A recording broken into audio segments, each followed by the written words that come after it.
আমাদের আজকের গল্প কোথায় আলো, কলমে দোলা ভট্টাচার্য।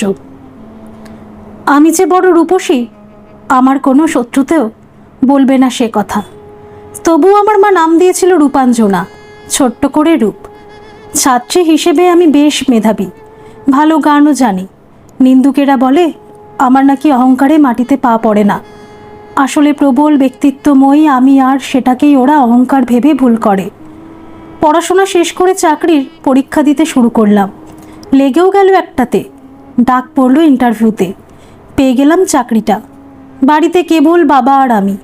খুব ছোটোবেলাতেই মাকে হারিয়েছি, তাই শৈশব কৈশোর একা একাই কেটে গিয়েছে। বন্ধু ছিল না কোনো, পড়াশোনার অবসরে শুধু গান, এটাই ছিল আমার জগৎ। সম্প্রতি রিটায়ার করেছেন বাবা, চাকরিটা পাওয়ায় বেশ খুশিই হলেন। আমাদের সামনের বাড়িতে কিছুদিন হলো নতুন ভাড়াটিয়া এসেছে। নিচের তলার দুটি ঘর নিয়ে একাই থাকে। কিছুদিন ধরে দেখছিলাম ছেলেটি প্রায়ই আমাদের বাড়ির দিকে তাকিয়ে থাকে। বিরক্ত হতাম। একদিন ওই বাড়ির মাসিমা আমাকে ডেকে বললেন ছেলেটি নাকি আমাদের বাড়ির সম্পর্কে খোঁজ খবর নিচ্ছিল। বিরক্তি চরমে উঠল। একদিনও সরাসরি চলে এলো আমাদের বাড়িতে। নিজের পরিচয় দিয়ে বাবাকে বলল, আমি আপনার মেয়েকে বিয়ে করতে চাই। বাবা স্তম্ভিত, আমি নির্বাক। নিজের সমস্ত কথাই আমাদের সেদিন জানিয়েছিল অমিতাভ। রায়পুরে ওর আসল বাড়ি, সেখানে ওর বাবা মা থাকেন।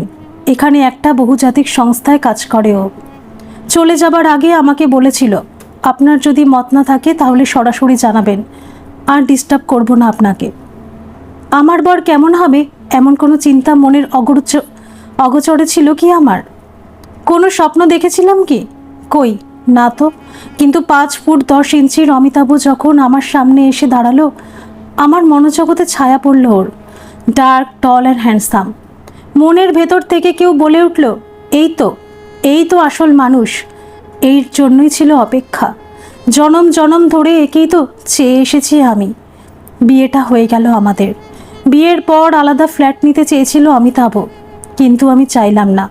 বাবার অবর্তমানে এই বাড়িটা তো আমার। এই বাড়ি ছেড়ে যেতে চাইলাম না আমি।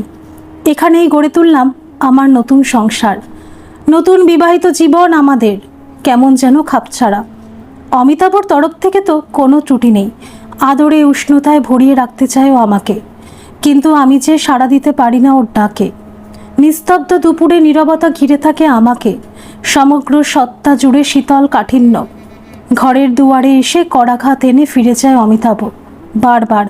হে ভগবান, এ কেমন খামতি আমার! আমি ভালোবাসি ওকে, কিন্তু কেন তা বোঝাতে পারি না। এ কি শাস্তি! একটা সময় এই বাড়িটা বেশ জমজমাট ছিল। দাদু ঠাকুমা, বাবা মা আর আমি। উচ্ছলতায় ভরা ছিল জীবন আমাদের। আমার তখন 5 বছর বয়স। একদিন সকালে ঘুম থেকে উঠে মাকে আর খুঁজে পেলাম না। তারপর কতদিন কেটে গেল, মা আর ফিরে এলো না। মা দুর্গার মতোই 10 হাতে সবাইকে আগলে রেখেছিল মা। সেই মায়ের অভাবে বাড়িটা কেমন চুপচাপ হয়ে গেল। মা চলে যাবার পর থেকে বাবাকে আর হাসতে দেখিনি কখনো। তবু বাড়িটায় প্রাণ ছিল। মা না থাকলেও ঠাকুমা আর দাদু আগলে রেখেছিল আমায়। তবে বাঙন ধরেছিল দুজনেরই শরীর ও মনে। মা চলে যাবার 2 বছরের মাথায় আচমকা হার্ট অ্যাটাকে চলে গেলেন দাদু। দাদুর পরও ঠাকুমাও আর বেশি দিন বাঁচেননি। মায়ের মৃত্যুটা ওরা মেনে নিতে পারেননি। তারপর থেকে এই বাড়ি 2টি ঘরে আমরা দুজন। কবে যেন হাসতে ভুলেই গিয়েছিলাম আমিও। না ছিল আদর, না কোনো আবদার। বাবা কিন্তু আমার সব কিছুই খেয়াল রাখতেন। নিষ্প্রিয় থেকেও গড়ে তুলেছিলেন আমার জীবনটা। এভাবেই কেটে গিয়েছে শৈশব আর কৈশোরের দিনগুলো। শীতল কাঠিন্য ছিল আমার স্বভাবের বৈশিষ্ট্য। প্রায় 10 বছরের বিবাহিত জীবন আমাদের। একমাত্র সন্তান সৌম্যজিৎ দার্জিলিংয়ে হোস্টেলে থেকে পড়াশোনা করে। এতদিনে আমি একটু স্বাভাবিক হয়েছি বইকি, তবু সেই শীতলতার মুখোশ পুরোপুরি খুলে পড়েনি। সেদিন অফিস পেরোত একটা শপিং মলে ঢুকলাম। সামনেই অমিতাভর জন্মদিন। একটা শার্ট কিনবো ওর জন্য। হ্যাঙ্গারে ঝোলানো শার্টগুলো দেখছি। আশেপাশে লোকজনও বেশি নেই। হঠাৎ নজর পড়ল শাড়ির কাউন্টারের দিকে। এ কি, অমিতাভ! সাথে ওটাকে ফুটফুটে সুন্দরী, আনম্যারিড, বয়স ঠিক বোঝা যাচ্ছে না। স্তব্ধ হয়ে দাঁড়িয়ে রইলাম খানিক। লক্ষ্য করতে লাগলাম ওদের। একটা সিল্কের শাড়ি পছন্দ করলো মেয়েটা।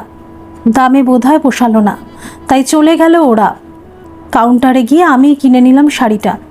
বাড়ি ফিরে অমিতাভকে দেখালাম, দেখো তো এই শাড়িটা কেমন মানাবে আমাকে। চুপ করে রইল ও। আমিও আর কিছুই না বলে সরে গেলাম ওর সামনে থেকে। এরপরে আরেকদিন দেখলাম ওদের ব্যাংকের সামনে এটিএম কাউন্টার থেকে বেরোলো ওরা। একটা ট্যাক্সি নিয়ে আমার সামনে দিয়েই বেরিয়ে গেল।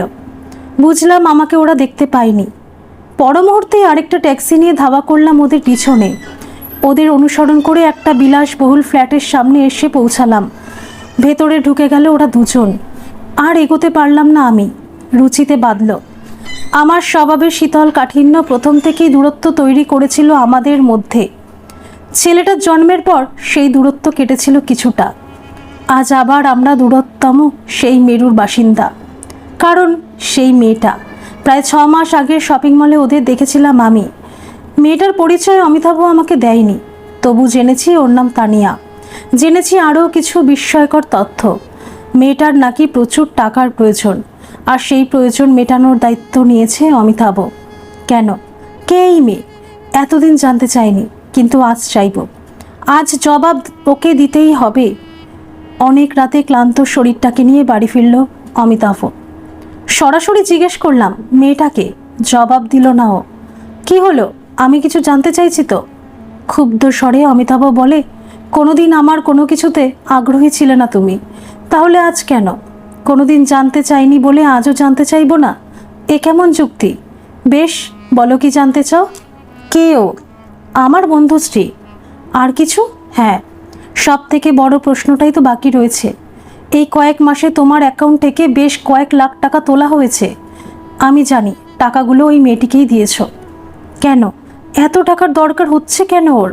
তোমাকেই বা দিতে হচ্ছে কেন এত টাকা? বন্ধুর প্রয়োজনে টাকা দিয়েছি, এর বেশি কৈফিয়ত আমি দিতে পারবো না। তিক্ত স্বরে বললাম, প্রয়োজন? My food. অন্য কিছুই কি পাচ্ছ না তানিয়ার কাছ থেকে?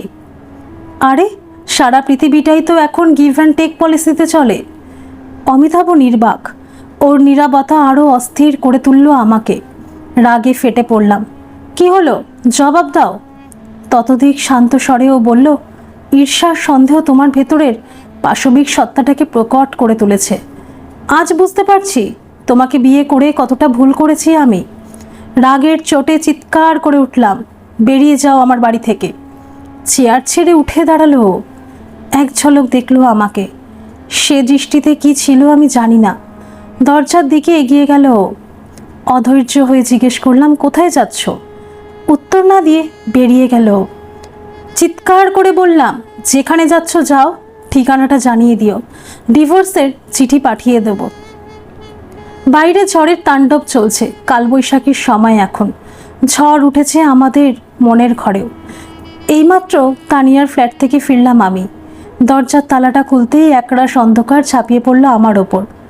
অন্ধকারে হাঁচড়ে হাঁচড়ে একটা সোফার ওপর বসে পড়লাম। আলো জ্বলতেও ইচ্ছা করছে না। আমার সমস্ত অন্তঃকরণ আজ ধিক্কার দিচ্ছে আমাকেই। কোথায় আলো, কোথায় ওরে আলো? বীর হানলে জালোরে তারে জালো। রয়েছে দ্বীপ, না আছে শিখা, এই কি ভালো ছিল রে লিখা।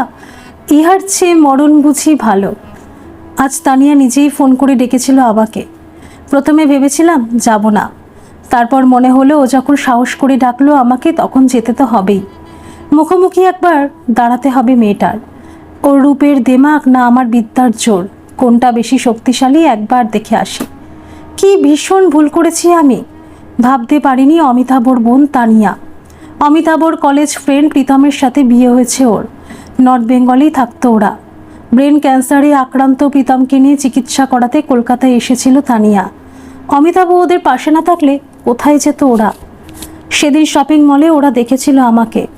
অমিতাভ ভেবেছিল আমি যাব ওদের কাছে। তানিয়া তাই শাড়িটা কিনছিল প্রথম সাক্ষাতে আমাকে উপহার দেবার জন্য। কিন্তু আমি ওদের সন্দেহ করছি বুঝতে পেরে বিস্মিত হয়েছিল অমিতাভ। আমি ওকে অবিশ্বাস করতে পারি সেটা ভাবতেই পারেনি ও। বেদনা দুতি গাইছে ওরে গান, তোমার লাগিয়ে জাগেন ভগবান। নিশীতে ঘন অন্ধকারে ডাকেন তোরে প্রেমাভিসারে, দুঃখ দিয়ে রাখেন তোর মান।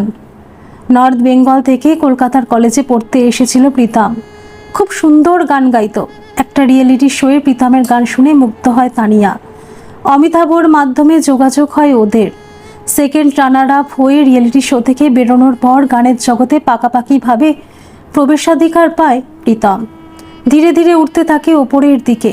এই সময় বিবাহ সূত্রে আবদ্ধ হয় ওরা।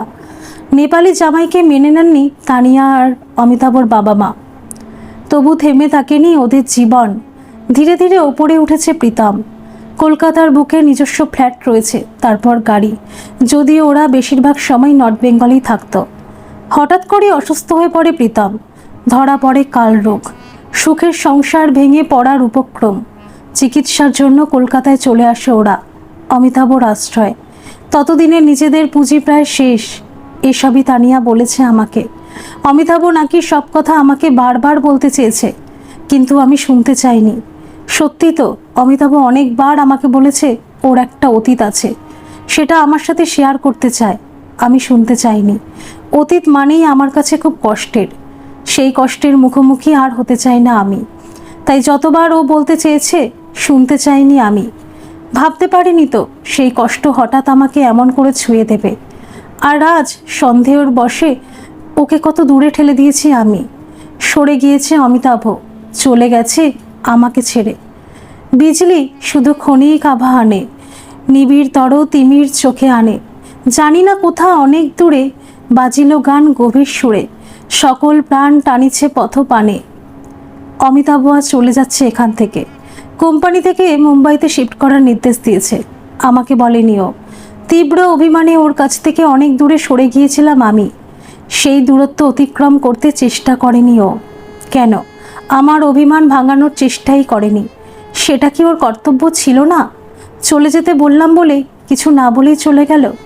হয়তো ওর অভিমান হয়েছিল, ওর সেই অভিমান আজ আমাকে ভাঙতেই হবে। রাত 10টায় ওর গাড়ি, আর তার আগেই আমাকে পৌঁছতে হবে হাওড়া স্টেশনে। কোথায় আলো, কোথায় ওরে আলো, বীর হানলে জালো রে তারে জালো। ডাকিছে মেঘ, হাকিছে হাওয়া, সময় গেলে হবে না যাওয়া। নিবিড় নিশা নিকষ ঘন, কালো পরাণ দিয়ে প্রেমের দ্বীপ জালো। তাই করব আমি, যাব ওর কাছে, ফিরিয়ে আনবো ওকে।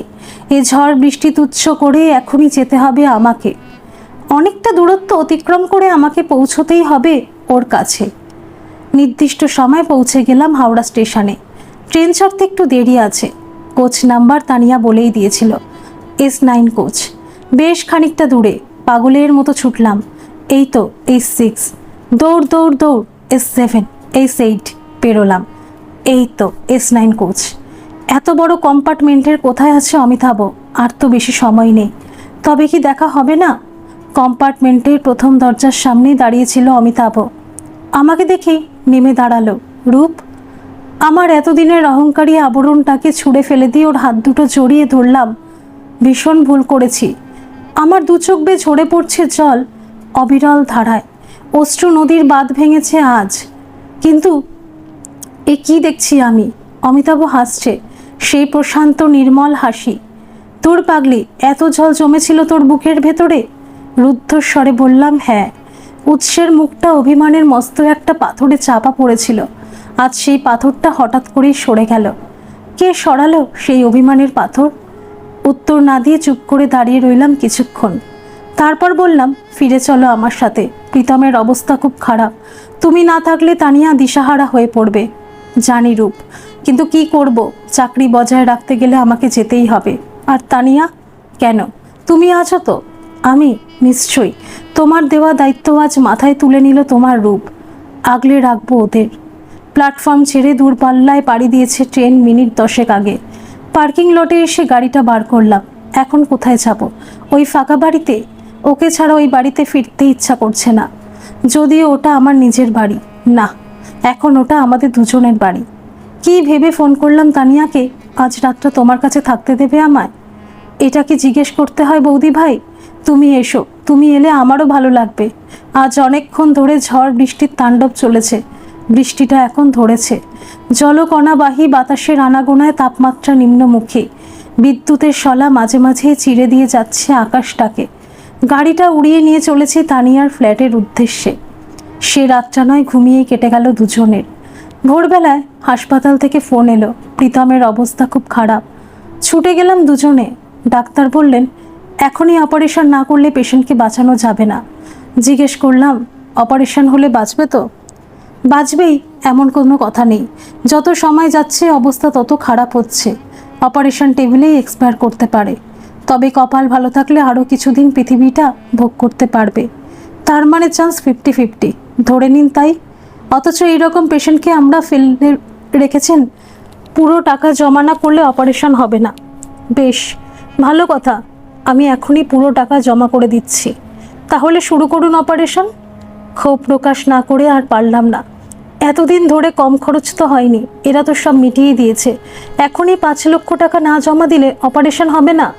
অথচ এই অপারেশনের উপর পেশেন্টের মরা বাঁচা নির্ভর করছে। অবশেষে যুদ্ধে জয়লাভ করলাম। আমাদের 3 জনের ভালোবাসা আর প্রার্থনার জোরে আরও কিছুদিন পৃথিবীতে থেকে যাবার মেয়াদ বাড়ল প্রীতমের। ওরা এখন ফ্ল্যাট ছেড়ে আমার বাড়িতেই এসে রয়েছে। প্রীতমের ফ্ল্যাটে গানের স্কুল খুলেছে তানিয়া। চিকিৎসার জন্য প্রীতমকে মুম্বাই নিয়ে আসতে বলছে অমিতাভ। এইসব রোগের চিকিৎসা ওখানে খুব ভালো হয়। বেশ কিছুদিনের ছুটি জমা ছিল, বেরিয়ে পড়লাম ওদের দুটিকে নিয়েই। মুম্বাই যাবার আগে আরও একটা কাজ বাকি রয়েছে। অমিতাভর মা বাবার সাথে অনেক দিন দেখা হয়নি, একবার রায়পুরেও যেতে হবে। তানিয়া শুনেই বেঁকে বসলো। এ তুমি কি বলছো বৌদি ভাই? ও বাড়ি থেকে বিতাড়িত হয়েছি আমি, কেমন করে আবার গিয়ে দাঁড়াবো সেখানে? তোরা যাবি কেন? আমি যাব। অনেক দিন দেখিনি ওদের। আমার নিজের তো মা বাবা কেউ নেই, ওদের কাছ থেকেই বাবা মায়ের স্নেহ ভালোবাসা পেয়েছি। রায়পুরে একটা হোটেলে ওদের দুজনকে রেখে আমি গেলাম শ্বশুর বাড়ি। আমাকে দেখে খুব খুশি হলেন ওরা। হ্যাঁ বৌমা, এতদিন পরে মনে পড়লো আমাদের? আরে সব সময় তোমাদের কথা মনে পড়ে। কেন ফোন করি না তোমাদের? হ্যাঁ তা করিস, কিন্তু আসতে তো পারিস না। আসলে জানো তো কত ব্যস্ত থাকি। হ্যাঁ তা আর জানি না কত বড় চাকরি করিস তুই। আসলে মানুষগুলো এমনই, বড় সহজ সরল। এদের কাছে আমার অহংকারের মুখোশ প্রথম দিনেই খসে গিয়েছিল। নিজের মেয়ের সঙ্গে এমন ভুল এরা করলেন কি করে কে জানে। বাবা জানো, 2টো ছেলে মেয়েকে নিয়ে মুম্বাই যাচ্ছি আমি। ওরা স্বামী স্ত্রী, ছেলেটা ক্যান্সার পেশেন্ট, অপারেশন হয়েছে। রায়পুরে একটা হোটেলে রেখেছি ওদের। কাল রাতের ট্রেনে আবার রওনা দেব। ওমা তাই? আহাগো, ঈশ্বরের কাছে প্রার্থনা করি সুস্থ হয়ে ফিরুক ছেলেটি। করুণা ঝরে পড়ছে মমতাময়ী মায়ের দুটি চোখ থেকে। বললাম, হ্যাঁ মা, প্রার্থনা করো। বড় দুঃখী ছেলে মেয়ে দুটো, ওদের কেউ নেই। ভালোবেসে ভিন্ন জাতের ছেলেকে বিয়ে করার অপরাধে মেয়েটার বাবা মা ওকে তাড়িয়ে দেয় বাড়ি থেকে। কিন্তু ছেলেটা খুব ভালো জানো, ওর পরিবার কিন্তু মেয়েটাকে আশ্রয় দেয়। সুখেই ছিল ওরা, কিন্তু নিয়তির পরিহাস দেখো। আসলে জীবনে চলার পথে বাবা মায়ের আশীর্বাদের খুব প্রয়োজন আছে, সেটাই যে পেল না ওরা। আমি আর তোমাদের ছেলে বুক দিয়ে আগলে রেখেছি ওদের। ভালো করিনি বলো? শাশুড়ি মায়ের চোখে জল, কাঁদছেন উনি আঁচলে মুখ ঢেকে। শ্বশুরমশাইও কেমন যেন অস্থির হয়ে পড়েছেন। বললেন, আমাদের নিয়ে যাবে ওদের কাছে? একবার দেখা করে আসি, মনটা কেমন যেন করছে। অনেক দিন আগে কি বাবা? না না, কিছু নয়। আমি জানি বাবা আপনি কি বলতে চাইছেন, এখন আর লুকিয়ে রাখার সময় নেই। হ্যাঁ, ওরা আপনারই মেয়ে আর জামাই।